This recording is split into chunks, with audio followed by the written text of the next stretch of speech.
56. pasartea. Animazion Gaskon. Adrenalin park bat dago Molietzen. Eusko Horriaren arabera, arriskurik gabeko dibertsioa eskaintzen dute. Quad, bodyboard, paintball eta skate. Enpresa ekitaldiak, urteurrenak edota agur afariak ospatzeko gune ezin hobea. Egunero, ordu bietatik zazpietara, apailetik irailera bitartean.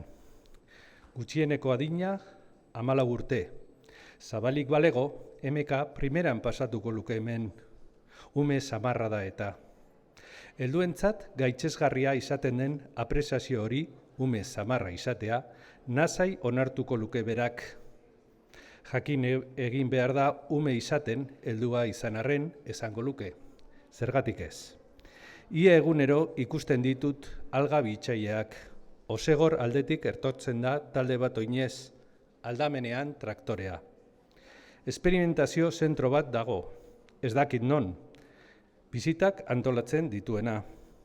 Hemengo artisauek saboiak egiteko ere erabiltzen dituzte itsas belarrak, olio eta esentzia naturalekin batera.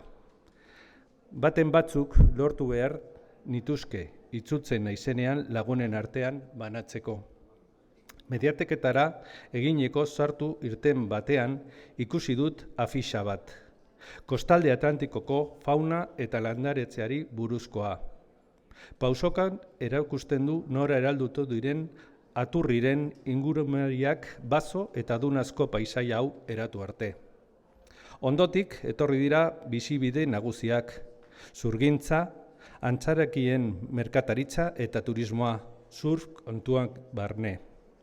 Paradisua emerentzat, surfiari zahar beti gaztearentzat. Olatuei gaina hartzea munduan egoteko modu bat berarentzat.